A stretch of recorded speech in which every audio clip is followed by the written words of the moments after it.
Samsung, j'ai pas toujours apprécié, c'est vrai. Le constructeur a eu tendance à ses origines à tirer des nouveaux modèles de smartphones tout azimut en délaissant complètement le soin à l'expérience utilisateur pour ne se concentrer que sur les chiffres et les spécifications techniques. Bref, c'était pas trop ça. Et pourtant, ces derniers temps, Samsung a repris un certain crédit à mes yeux, notamment depuis l'arrivée du Galaxy S10e que j'avais adoré avec sa préhension génialissime, et surtout depuis One UI. Bref, au-delà des prouesses techniques de ces dernières années qu'il faut quand même souligner quand on parle de Samsung, ce que j'ai vraiment apprécié chez le constructeur, c'est sa volonté de perfectionner son software, même si justement tout n'était pas parfait jusqu'à maintenant. Vous regardez Nightech, c'est Thomas, et aujourd'hui on teste le Galaxy S21, et je dois bien l'avouer, c'est la première fois que Samsung me laisse sans voix. Bon, avant toute chose, il faut qu'on ait en tête la démarche globale de Samsung avec sa petite famille de Galaxy S21. Comme leur nom l'indique, cette année, il ne s'agissait pas pour le coréen de réinventer la roue, mais plutôt d'apporter une évolution bienvenue par rapport au S20 sorti l'an dernier. Si certains ont pu être déçus par cet apparent immobilisme, personnellement je pense qu'une année de raffinement était vraiment la bienvenue. Les Galaxy S20 m'avaient franchement impressionné techniquement, mais ils étaient quand même grivés de pas mal de petites imperfections.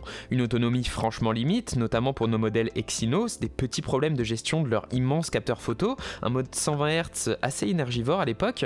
Enfin bref, cette année, la promesse de Samsung, c'est d'arriver à un résultat mieux poli, mieux fini, et ça commence par cette nouvelle fiche technique, bien entendu. Ce S21 s'inscrit comme l'entrée de gamme de cette famille de smartphones en proposant un format relativement compact de 6,2 pouces tout en embarquant la plupart des specs qui font la richesse des modèles haut de gamme de Samsung. On y retrouve donc 8 Go de RAM, 128 ou 256 Go de stockage, sans support de micro SD cette année, de la 5G bien entendu, et surtout cette fameuse puce Samsung Exynos 2100 gravée en 5 nanomètres, le tout pour un tarif clairement premium de 859 €. Mais bon, si vous avez suivi un petit peu l'actualité, vous le savez, si l'absence de micro SD a fait grincer quelques dents, c'est surtout le design qui a fait polémique chez ce petit S21. Et oui, avec le S21, excite la finition en verre premium du S20 et bonjour à une sorte de plastique mat assez typique de chez Samsung. Bon, il faut avouer, Samsung sait y faire niveau plastique et c'est vrai qu'à aucun moment on a la sensation d'avoir quelque chose de cheap dans les mains. J'irai même plus loin, ce plastique est même franchement réussi visuellement. C'est vrai, c'est immanquablement du plastique bien sûr, mais la finition a de jolis effets de lumière, ça imite très bien le verre, ça prend pas les traces de doigts et c'est très bien intégré dans le boîtier du téléphone.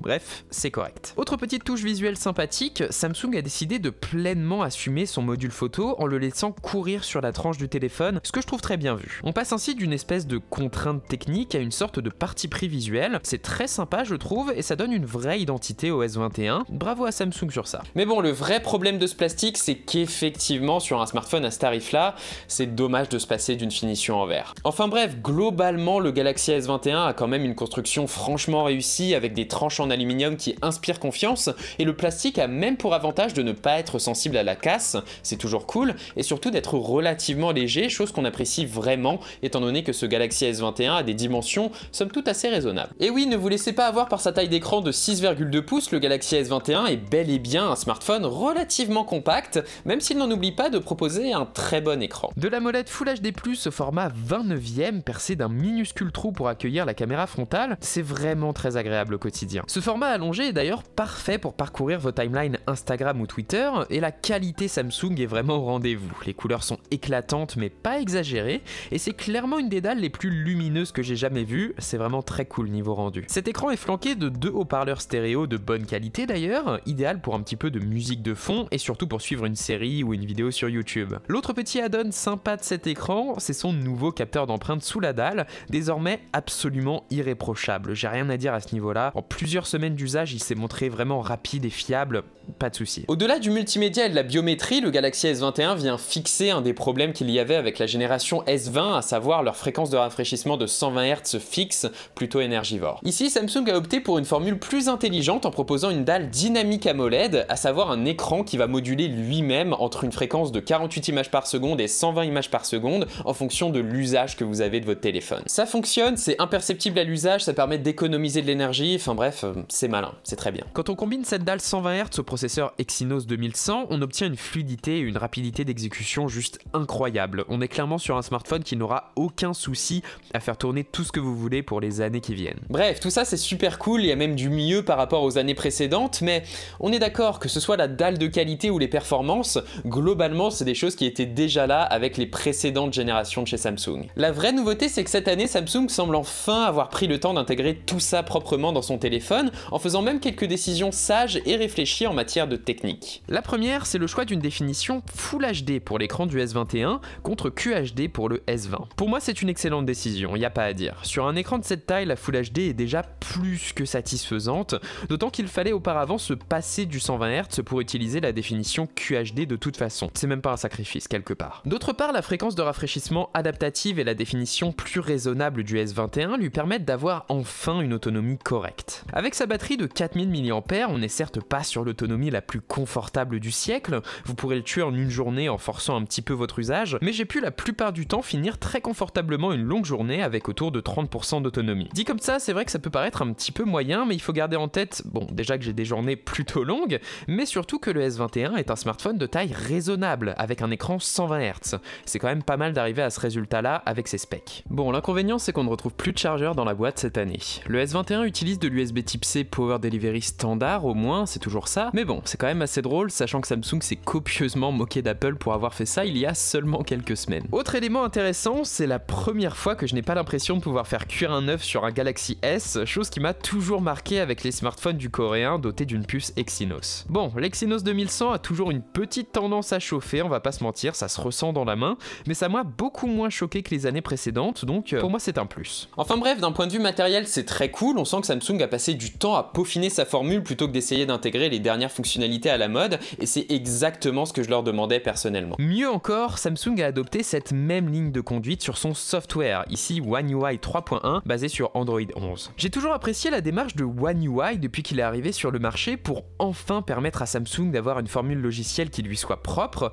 tout en étant moins bordélique, et mon dieu, ils ont enfin proposé quelque chose de plus ou moins impeccable ici. Ça va être difficile de vous montrer ce que je veux dire, mais ça se remarque tout de suite quand on commence à naviguer dans l'interface du S21. Non seulement tout répond au doigt et à l'œil, mais les animations sont également parfaitement rythmées, rapides et fluides, c'est franchement très propre. On a enfin l'impression que oui, le software a été pensé pour tourner sur ce téléphone. La sortie d'une application est fluide et a le parfait compromis entre une animation élégante et une certaine rapidité d'exécution. On retrouve bien son feed Google à gauche du home screen, le centre de notification est propre et même le volet de raccourci habituellement bordélique s'est simplifié cette année. C'est vraiment très bon pour le coup, j'ai rien à dire. Mieux encore, Samsung a fait des efforts pour travailler avec Microsoft et proposer une vraie continuité entre son S21 et un laptop sous Windows. Ici, on retrouve directement dans les paramètres du téléphone l'application Mon téléphone de Microsoft, et pour le coup, c'est la première fois que je réussis à la faire fonctionner personnellement. Tout est simple et semble bien intégré au système, et clairement, ce genre de continuité est juste génial au quotidien. Sans même parler du fait que vous pourriez aussi simplement vous plonger dans l'écosystème de Samsung en utilisant également une tablette Galaxy Tab, des écouteurs Galaxy Buds, ce genre de choses, sans même parler du mode DeX permettant de transformer son S21 en ordinateur de bureau quand vous en avez besoin. Alors oui, on peut encore critiquer l'intégration de Bixby et son écosystème plus ou moins inexistant, on peut ne pas apprécier la partie graphique de One UI qui est résolument acidulée et colorée,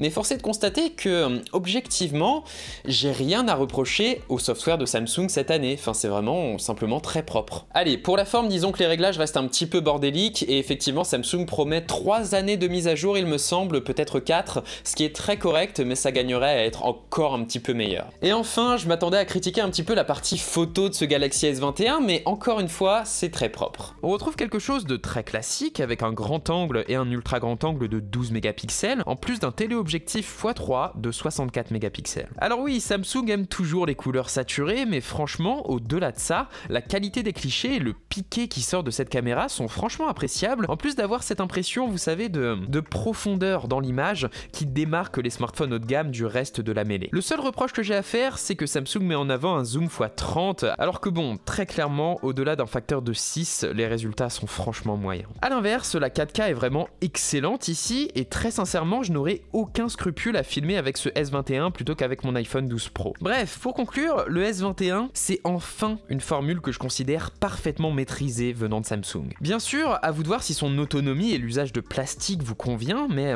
franchement, un smartphone relativement compact, léger, au top de la technologie et enfin avec une partie logicielle de grande qualité, pour moi c'est un grand oui. Et j'ai absolument rien à redire à ce téléphone de chez Samsung, et bah c'est la première fois quelque part. Pour le coup, bravo au Coréen qui a pris la peine d'arrêter sa course à la débauche matérielle pour proposer une formule propre, maîtrisée et cohérente. Je dois dire que j'ai énormément apprécié le temps que j'ai passé avec ce Galaxy S21, j'ai pas envie de le rendre pour le coup, mais bon, c'est comme ça. Et puis comme d'habitude, j'espère que cette vidéo vous aura plu, qu'elle vous aura éventuellement aidé. Si c'est le cas, vous savez quoi faire, le j'aime, le commentaire, l'abonnement et le partage, c'est ce qui fait grandir notre toute petite chaîne.